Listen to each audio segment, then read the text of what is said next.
Welcome to the 2020 Coalition to End Sexual Exploitation Online Global Summit. Hi, everybody. My name is Donna Hughes, and I'm the president and CEO of Enough is Enough. And today I'm going to talk to you about pioneering a movement and creating culture-changing campaigns and efforts. And I want to talk to you about some proven strategies.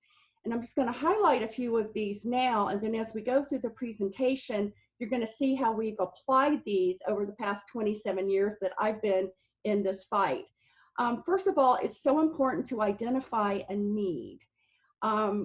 Obviously, I think that goes without saying, but I also want to encourage you to consider filling in the gaps and not reinventing the wheel when you're deciding how you're going to go about your work in developing new campaigns.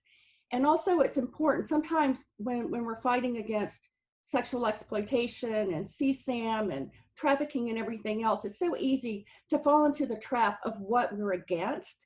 And so I think it's important while we're doing that to also talk about what we are for.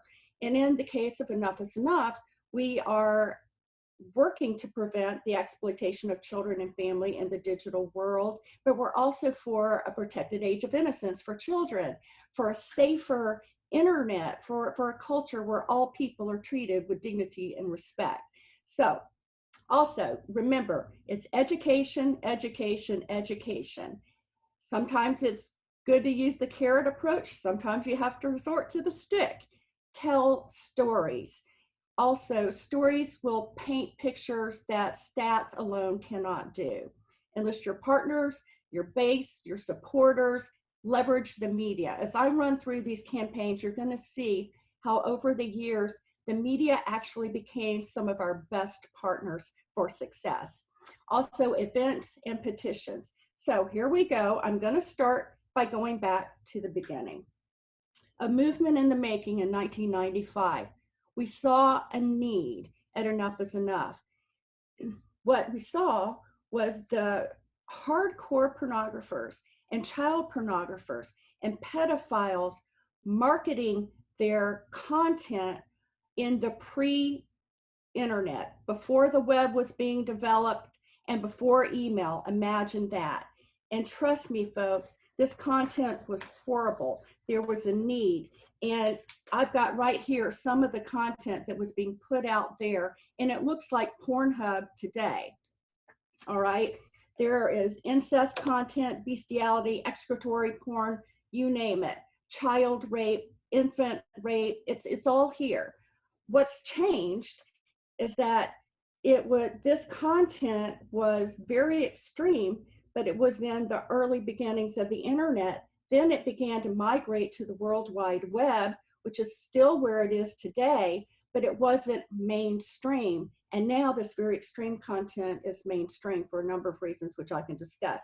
So we saw a need. We wanted to bring the current laws into the digital world. So we also started an event. And as you can see up here on your screen, with this newspaper article, we had a big event on Capitol Hill. We engaged the media and Congress. And what we did is we had to tell them the stories. We had to educate, educate, educate. And so we used this handout. You can see some of the people looking at this in the picture here. And we didn't show them pictures, but we did show them descriptions of the content that we were talking about. And we showed them actual conversations between predators and pedophiles. Now, this really began to birth the movement. That very day, we also went to one of the senators' offices. There was a piece of legislation, the Communications Decency Act, and they weren't getting any traction in Congress. So I said, do what we did. So we put this content in a little blue binder with pictures, and it was passed around Congress, and 2 days later, the Senate passed their version of the Communications Decency Act, and it went to the House. Now, this really launched the movement. What we also did was we engaged the media. This was before email, okay? So we sent these descriptions and tutorials to the media. We had events. You can see some of the events here. This movement was started by two primary groups, Enough is Enough and the National Law Center, that you can see Bruce Taylor down here. This is Senator Grassley, again, engaging the media, in this case, Congress, and four major pieces of legislation was passed at that time. All right, so the key point here is that, what's my key point? My key point, let me say that again. The key point is that this is a marathon. It's not a sprint. When we started then, we thought it was a sprint.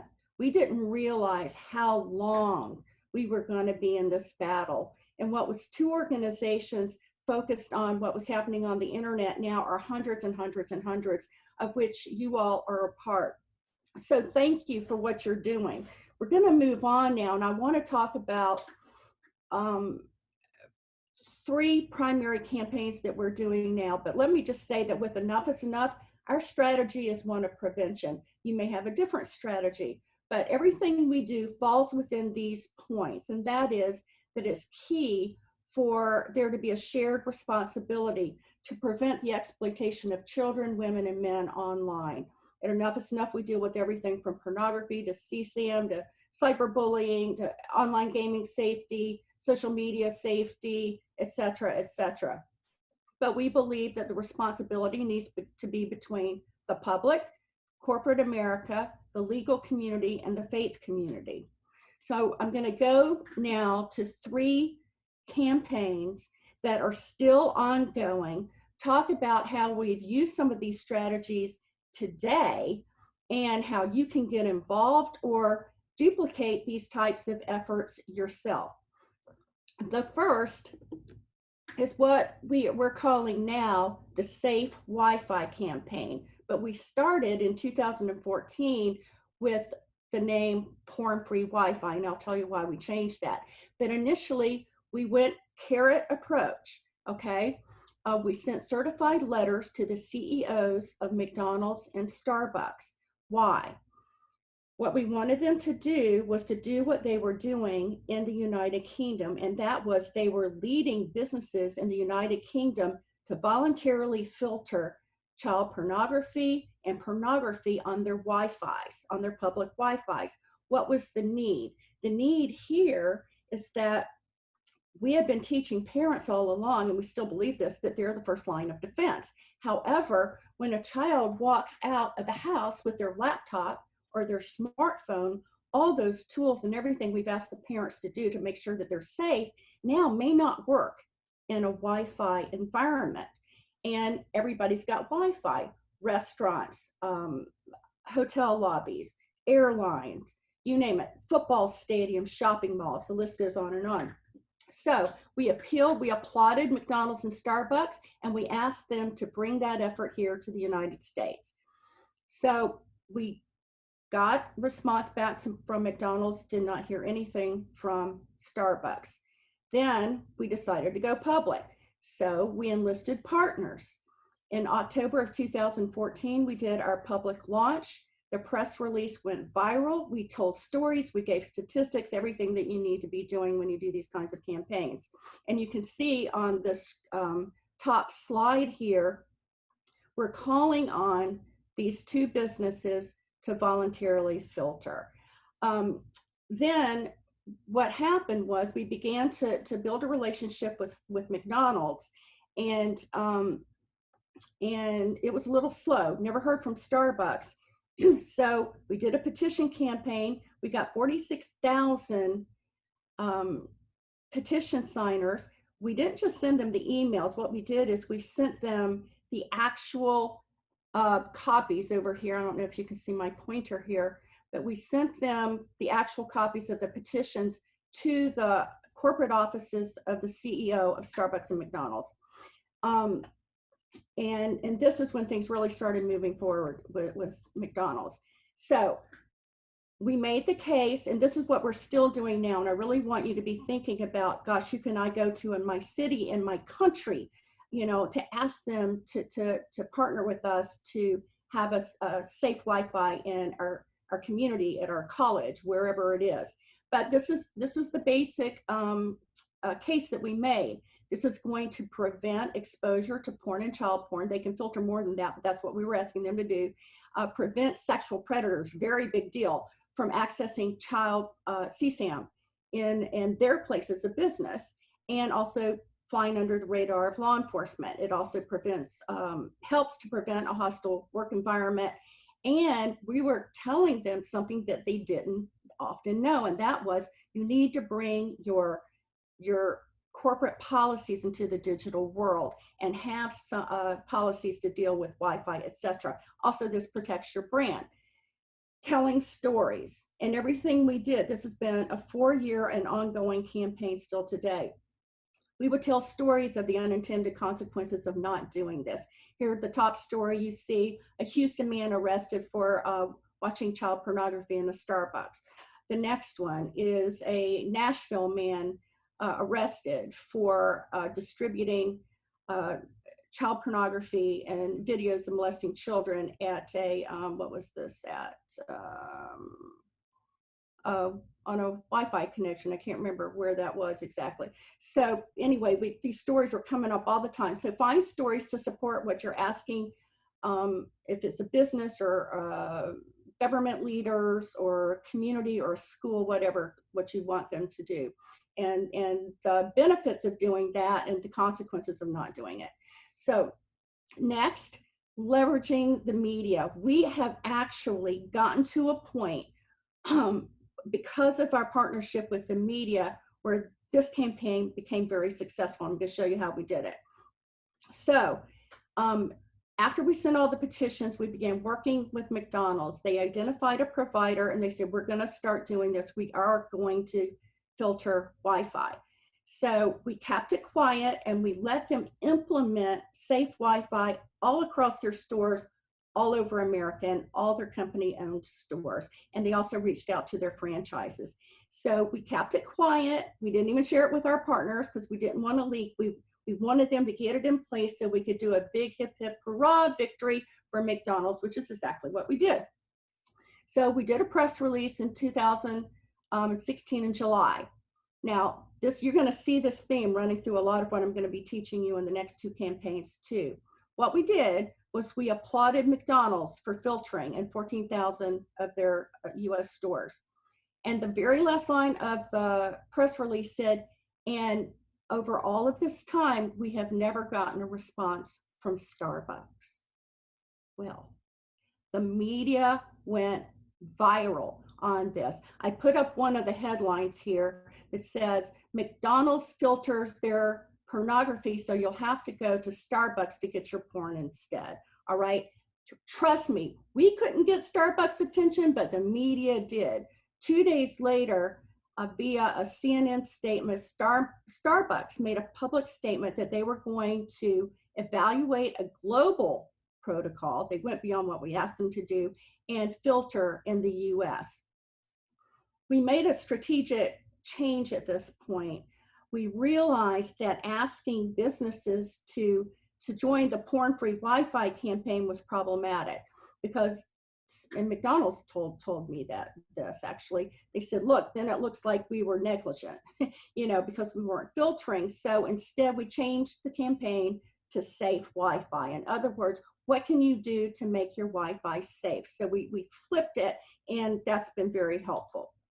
All right, so now we've got Starbucks on the hook publicly. And trust me, this is viral. This is worldwide. Everybody picked up on this, media outlets all over the world. Why? Because Starbucks are all over the world.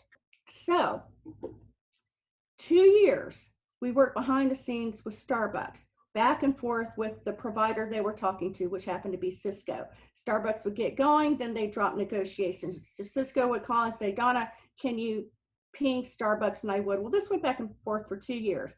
Then Starbucks made a big mistake. They sent us a form letter saying that 2 years later, they still had not implemented a filter. Well, that didn't sit well. So we launched a new campaign, and you can see this, the graphic up here, Starbucks broke their promise. Now, we had already been communicating with Starbucks about breaking their promise, but they were ignoring us. They sent a form letter after all. So what did? We engaged the media. So all that media that had praised Starbucks along with us when they made the commitment to filter 2 years before, we called them and said they broke their promise. They never did what they told you and the American public they were going to do. Well, hello. So Business Insider, which was the lead on this, contacted Starbucks and said, hey, what are you going to do about this? Guess what?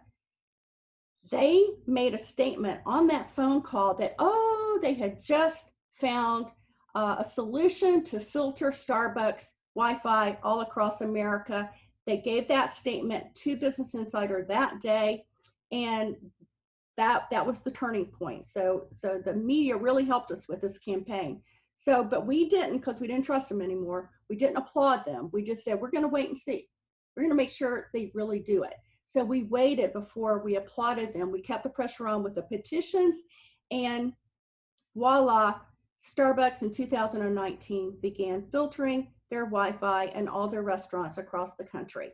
So you can see some of the data points here. So that is, that's where, those are just two examples of the Safe Wi-Fi campaign. I'm going to get to you where we are now. But while all this is going on, the students in Notre Dame decide to do their own petition to the president of Notre Dame saying, we want you to filter porn. Students led this. It was extraordinary what they did. So we decided to get behind them. This is an example of not reinventing the wheel. We're like, gosh, what about college campuses, right? Let's engage students to ask and to have student-led efforts to get their universities to filter their Wi-Fi. So Catholic University, they did this great petition, 1,000 petition signatures, mostly guys did this, by the way, and nothing happened. They just got a lame excuse from the president. So we joined on, we did our own petition, and we came behind and partnered with these students. So one of the news clips, as you can see up here, again, you see the same kind of theme. It says, it's McDonald's more concerned than Notre Dame about chastity. There seems to be more clearer moral leadership on this issue from the Golden Arches than from Notre Dame's Golden Dome. All right, this triggered a lot of really neat stuff. So so I went up there and spoke, and the students are still dealing with the leadership there. They have not filtered, but this kicked off safe Wi-Fi campaigns on colleges across the country. So I've got a little data point here that I can't read because of my screen, but you all know about sexual assault and rape on college campuses. Anytime, by the way, with any of these campaigns, I think it's really important, and you're probably doing this anyway, but it just goes without, it's worth a mention, to always use peer-reviewed stats and studies and research to back up what you're doing and what you're saying. This is really, I'm real stickler about that. All right, so here's where we are right now. This campaign, we need your help, and we'd love to partner with you. Here you can see a data point. 1 in 6 people admit to having used public Wi-Fi to look at pornography, basically. And you can see how this breaks down: hotels, Airbnbs, cafes, work, airport, on the street, train, bus, public restrooms. So be thinking, let's just say you're in, I don't know, Kentucky. Say, we want to have Kentucky be a safe Wi-Fi state. You can take the templates that we have created and launch your own campaign. You can co-brand it with us. We're here to help you. What we do with each of our campaigns, we actually set up landing pages where we've got templates and letters, sample letters, graphics, whatever that you might need. So this is, we've even got a little 5 reasons why safe Wi-Fi is a must. So this is a safe Wi-Fi effort. We would love to hear from you. And you'll notice up on all my slides, I have our email contact where you can reach us. Okay, next, I'm going to go to the bipartisan, and I know we're in an election year, and we're very polarized politically, but that, and we're bipartisan, by the way, enough is enough is, but the Bipartisan Children's Internet Safety Presidential Pledge. Okay, so I'm going to come back to what's the need. The need is to have a holistic approach to end the exploitation and the sexual exploitation of children in the digital age, which is our focus. All right, and many of you share this with us as well. The need was also, instead of getting leadership in the White House to agree to these issues after they're elected, to get them to do it before they were elected. All right, so we wrote the pledge, and this is one of the things too that's always, I think, I didn't say in the beginning, but make it easy to say yes. So we wrote this pledge to where we just asked them to do a few things. You see 4 items up here, 4 promises we're asking them to make. The one I'm going to focus on is aggressively enforcing all the existing laws on the books. Okay, we didn't ask them to create new policies, to do age verification or anything like that, even though we said advance new policies, but we didn't call anything out. Just enforce the rule of law, including sex trafficking, sexual predation, CSAM, and obscenity. Hadn't been enforced since Ashcroft. Big deal. All right, so we sent this with all the peer-reviewed stats and studies, and we also made it really simple. Reads like a resolution, whereas, and you can go to our website and you can see the whole landing page for the pledges. All right, we got a response, a yes from Donald Trump within 2 weeks.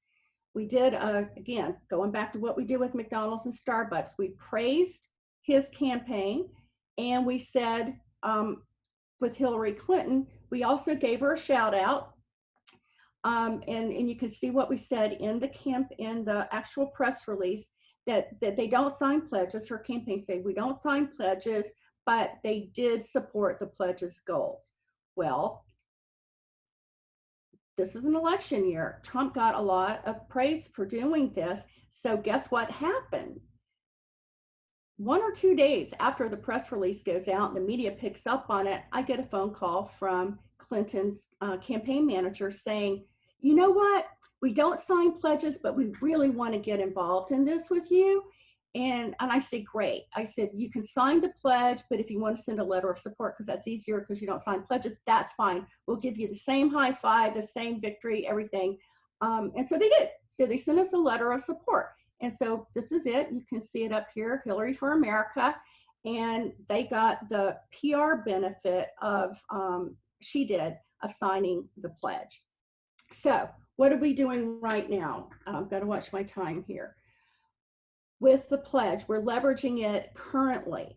Why? Because we still need these obscenity laws to be enforced. So we're reminding, this is what pledges are so great. I love pledges. But we're reminding the Department of Justice that this president promised to appoint an attorney general who would aggressively enforce all the existing laws, including the obscenity laws, right? Okay, it's right there, it's in black and white, it's on our site. And guess what? Members of Congress, and I've got the headline right down here on this slide, call on the Attorney General to enforce the obscenity laws and make good on what? Trump's campaign pledge. All right, so this is still continuing. We will be going out shortly asking Vice President Biden to sign the pledge. Now, so I hope your wheels are turning right now. All right, especially you from other nations, be thinking, can we adapt this pledge for Australia, for Spain, for whomever, for Mexico, and go and make it work for our nation and get our leaders to agree to do this? Well, we decided to do that statewide. So we tweaked the pledge and we developed the Children's Internet Safety State Attorneys General Pledge. We have, I think, 15 or 16 AGs now signed on to that. And it's co-led by a Democrat AG in DC and a Republican AG in South Carolina. Again, this is all bipartisan. Let me just say this really quick. I think it's super important. The issues that we're all dealing with, that you're dealing with in your work, they are unifying issues. They're not dividing issues, most of them. All right. So you always want to point out, what do we agree on, and what can we unify around, especially during this time where we're so divided in our country and in our world. We also did a governor's pledge. Governor McMaster from South Carolina signed it. You see a picture up here on this graphic. They did a whole big press event. I had the opportunity to go and speak at that. He signed it, and we're off and running and approaching governors all across our country to sign this pledge. So what we've done, we've created landing pages. Again, look at everything as a template. Now, let's just say you're in a state where your AG hasn't signed this. You can take this up, you can partner with them and lead this, and engage the media, engage your leaders, and get your AG, get your governors to sign these pledges. And we'll partner with you, we'll do press together, whatever you want to do. If you're in another country, you can do the same thing. But I love these pledges pages. And here, an AG or a governor can just go and sign the pledge on our site. So this really cuts down on a lot of back and forth and what have you. And then we promise to applaud them publicly, which they love. Politicians love that. Okay, so the next and last campaign is the Say No to Teen Vogue campaign. What happened? Well, our focus is protecting children and families on the internet. Well, Teen Vogue has a huge tween and teen following online. Well, they've been way out of line for a long time, but they got our attention a number of years ago when they started promoting anal sex to tweens and to teens with diagrams, the whole 9 yards. All right. And they didn't talk about safe anything. They didn't talk about the spread of AIDS. They had, it's called Anal Sex 101. Okay. And I'll just leave it there. Well, a lot of groups got involved with us on this. And in fact, there was another group that was doing this even before we were, and we just, joined on with them and applauded them and did a petition. So within a few months or a few weeks, I think we had 46,000 petitions. What ended up happening? Well, first of all, their digital editor did not like what we were doing, of course.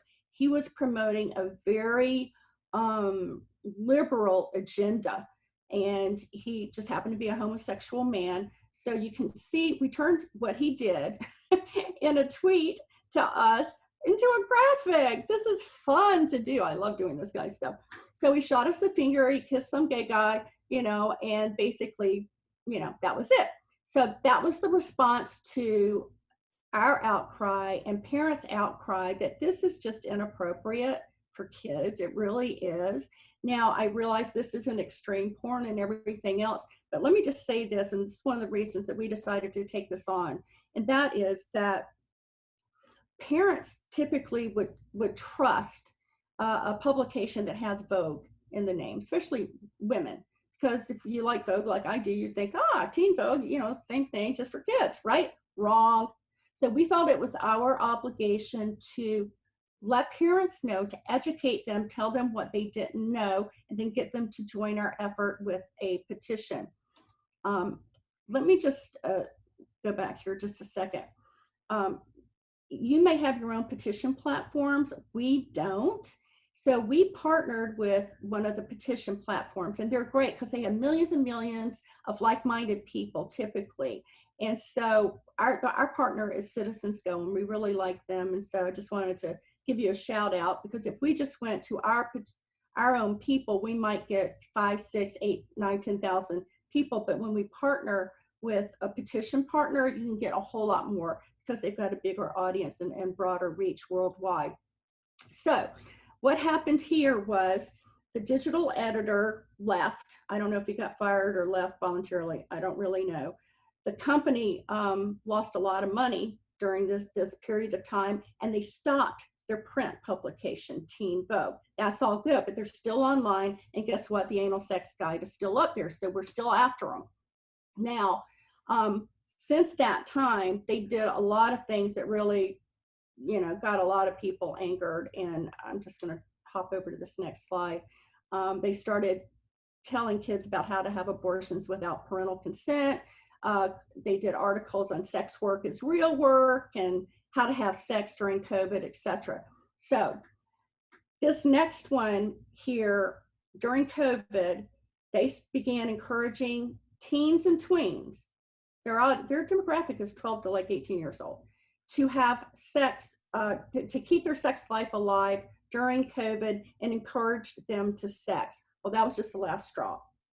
Okay, so keep in mind, encouraging kids that are minor children to sex is actually encouraging them to create content that is where they can get convicted for the production of CSAM or child pornography. It also makes them more vulnerable to sexual predators and to traffickers.